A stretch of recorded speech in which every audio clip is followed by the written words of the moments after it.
Ako si Lola Hilaria Bustamante ng Lila Pilipina Gabriela. Pinanganak ako sa Maynila noong February 18, 1926.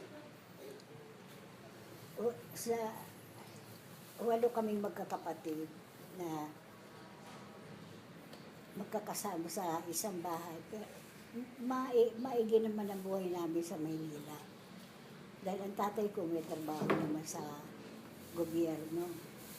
Ang nanay ko tumutulong-tulong sa paglalabada. Kahit na mahirap kami, may sarili kaming bahay. Kaya upahan din naman kami, kaya hindi kami hirap. Kaya noong 1942, nung Open City ang Maynila, hindi pa naman nawawala ng trabaho ang tatay ko sa gobyerno. Ang sweldo lang ng tatay ko noon, 59 pesos na isang buwan. Pero namumuhay kami ng masagana naman. Ngayon, noong pumasok na ang 1943, 44 yun na naghihirap na.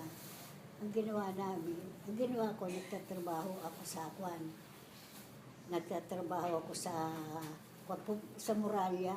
Pumipila ako ng pass doon. Nakikipagsiksikan ako para makabili lang yung passes na may tatak ng mga Hapon. Doon sa ibaba ng Muralya may mga Hapon doon. Bibili ko ng 50 centimos pag bibili ko ng piso. May piso, may 50 centimos akong tubo. Pag uwi naman, pipila naman ako doon sa mga bahay ng mga Hapon, mga sigarilyo, mantika, kung ano-ano.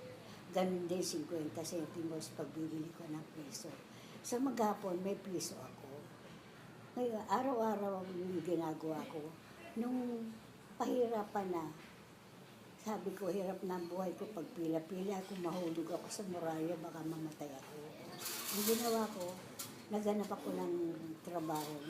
Namasukan ako ng yung mananahi ng mga damit ng mga Hapon. Yung kinumpis kanila ang pabrika ng baby dress, ginawang pagawaan ng mga damit ng mga Hapon. Ngayon, nung kahirapan na, magtatapos na yung 1943, sabi ng tatay ko, nag-evacuate sila sa Pampanga. Naiwan kami ng kapatid kong lalaki sa doon. Ngayon, nung nandun sila, nung magtatapos na yung tapos na 1943, sinundo ako para anihan kasi noon mamumulit sila, nag-aani, mamumulit ako ng palay. Pero doon sa lupa ng kapatid ng tatay ko. Pero hindi rin magkasya sa amin. Kaya yung ginawa ng tatay ko, dinala ako sa Bataan. Doon sa pinsan niya, may sariling sakahan yun. Doon ako namumulot ng palay. Pagkatapos nun, pag ako nakapulot na, kukunin naman tatay ko, dadalhin naman sa Pampanga. Ngayon, nung papasok na ang 44, yun, habang nag-aanihan sila, sabi ko, sige, uuwi na ako uuwi muna ako. Nagpaalam ako pala sa tiyuhin ko. Sabi ko, uwi muna ako sa bahay para ako pag uwi nyo, kakain na lang kayo. Magluluto ako ng pagkain.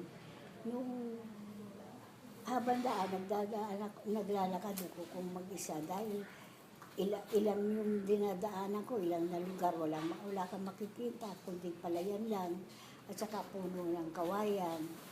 Habang naglalakad ako, may huminto isang truck doon sa tapat ko. Pagkatapos nun, bumaba yung tatlong Hapon. Pagbaba nila, ay yung driver pala naiwan sa yung dalawang Hapon bumaba. Ang ginawa nila, pilit na nila ako sinasakay sa truck. Ay ayaw ko sumakay. Ang ginawa nila, pinagsasampal ako, pinagsusuntok ako, at sinisikmuraan ako para mawalan ako ng balay. Nung mahina ako sa kasasampal nila, kasusuntok, binitbit ako sa dalawang paa nung isang Hapon, isa naman sa kamay, at initsa ako sa ibabaw ng truck. nawalan ako ng malay. Nung umandaran truck, papasok na, hindi ko alam kung saan lugar yung kung dinalhin nila ako sa Garrison. Garrison din sa Hermosa rin. Pagkatapos noon, kung anong ginawa nila sa akin noong binitbit nila ako, ganon din ang ginawa sa akin nung magdating, makapasok na rin sa Garrison, saan na sila sa Sentry. Ikaw naman, binitbit naman nila ako, hindi nila ako inakit ako doon sa bahay na maliit. Doon ako inupisang gahasain yung tatlong hapon. Habang yung ginagahasa ako nung isa, yung dalawang hapon, isa sa kamay, isa sa paa ang hawak para baka maggahasa ako nung isa habang nanonood naman sila. Ngayon, matapos yung isa naman, ganon din ang ginawa sa akin. Pag ako pumalag, ang hita ko ang tinitira nila para manghina ako. Hanggang nung makatapos yung isa, yung paggahasa sa akin, maski ano siga ko, wala akong magawa. Ngayon, nung matapos sila, inuwanan nila ako doon sa bahay na yun. Wala akong magawa, kundi mag-iiyak na lamang. Habang nag-iiyak ako, hindi ko alam, meron pala akong kasama ron 3 babae. Ganon din ang ginawa sa kanila. Ngayon, nung pagkaumaga, nung dumungaw ako sa bahay, yung pala rin pinagdalan sa akin, nababakuran pala ng barbed wire yun. At may mga ilaw na nakakuha doon, paikot-ikot doon, yung Garrison na yun. Pagkaumaga, ang ginagawa namin, bibigyan kami labahin. Kami 4 na babae maglalaban ng damit ng mga hapon. Pagkatapos namin maghahanda naman kami uli ng pagkain nila. Pero kasama na rin kami. Pagkagabi noon, iba-ibang mga hapon na gumagahasa sa amin. Gabi-gabi, araw-araw yan ginagawa. Wala naman kaming magawa kundi mag-iiyak. Pag kami pumalag, yung sakit ng katawan ang inaabot namin doon. Tapos noon, yung wala kaming makita doon kundi puro palay.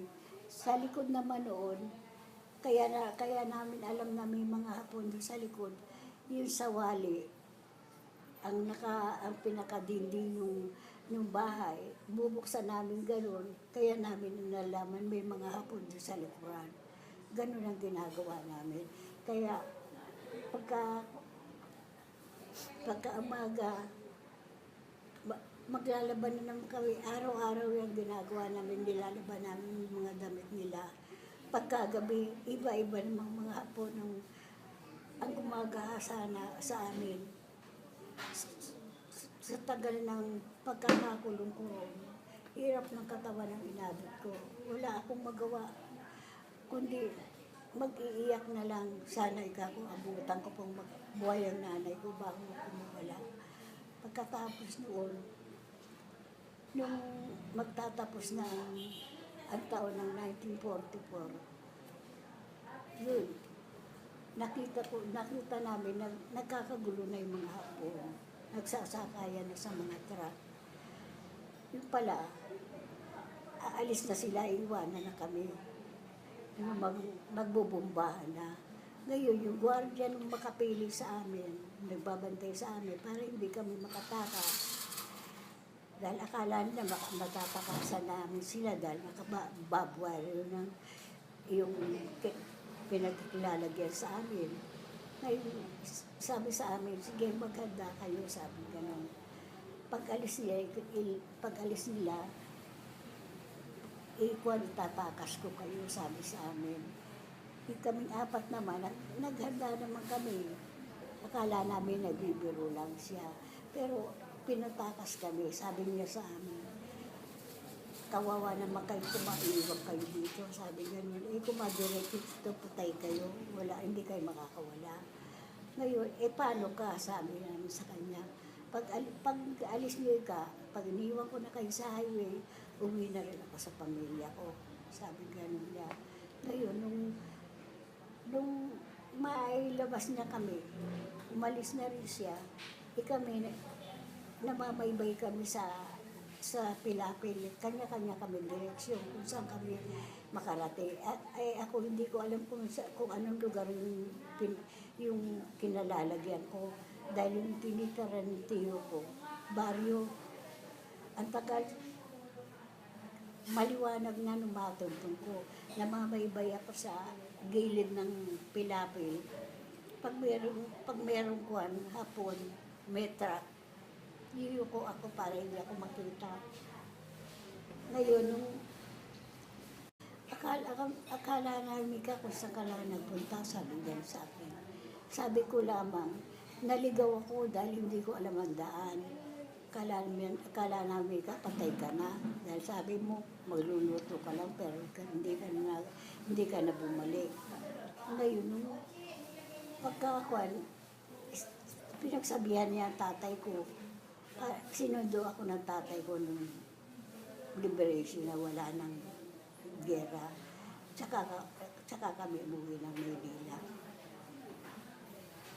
Ngayon, nung nasa Maynila na kami, wala akong sinabihan ng nangyari sa akin kundi ang nanay ko. Hindi ko pinagtapat na nakulong ako matagal sa garrison. Hanggang sa, maski sino sa mga anak ko, walang nakakaalam. Hindi ko, wala. Dahil nahihiya ako na sabihin, nakulong ako sa garrison kung sino-sinong hapon na naka-rape sa akin. Ngayon nung hanggang sa mamatay ang nanay ko, kaya itong mga anak ko, kaya lang nila nalaman. Nung pirmi na ako dito si Lila, hindi ako nagtatapat sa kanila dahil nakakahiya. Dahil yung panahon namin, nahawakan ka lang sa kamay na isang lalaki, masama na. Kaya hanggang sa mamatay yung nanay ko, wala akong sinabi. Basta na-rape lang ako. Hindi ko sinabing nakulong ako. Nahihiya ko ilang taon nangyari sa akin. Pero yung kasama ko, sabi, tara na. Sabi ganun, para ikaw mabigyan ng katarungan yung nangyari sa'yo. Sabi ganun. Sabi ganun yung kasama ko. Sabi ko, mag-o-obserba muna ako, sabi ko. Ngayon, nandoon na kami sa mapagkumbaba, napilitan na ako magpa-interview sa kanila. Ganyan ang nangyari sa akin. Kaya, makapagpa-rehistro kami doon, kung pa yun, Task Force for Filipino Corporation pala. Kaya nung dumating si Richie, siya na humawak 1996-97. Doon na, parang doon ko naliwanagan ang lahat na dahil sabi ko, ayaw na namin ng gera, ayaw ko nang maranasan ng mga kabataan. Ang nangyari sa akin, lalo nang makulong akong matagal. Kula isang taon, nakulong ako sa garrison. Wala akong mahinga ng tulong, maski isa. Kaya nung nandito na ako, parang nakuha na ako na napanatag na isip ko dahil si Richie ang nagkonsapa, naggiya sa amin. Wala akong kaalam-alam. Siya lamang pinakagriya namin. Kaya sabi namin, ayaw na namin ang giyera dahil walang kahihinat na ng mga kabataan. Ayaw ko na rin maranasan ng mga anak ko. Kung sino man sa mga kaanak ko ang sinapit ko sa kamay ng mga hapon. Masakit. Hanggang ngayon, pag naalala ko yung nangyari sa akin, parang lagi kong kinikilabutan. Sana wala nang makaranas na kabataan. Kaya iyan ang hinihiling namin sa inyo. Matulungan niyo kami. Mabigyan ng 3 kahilingan lang naman ang hinihiling namin. Yung yung apology, tsaka yung mailagay sa kasaysayan, yung aming karanasan, at saka yung compensation, yun lang, hiniling namin. Sana, bago man lang, bago man lang kami mawala, matatanda na kami, sana makamit namin ang katarungan. Sa edad ko ito, wala na akong maasahan. Maraming salamat.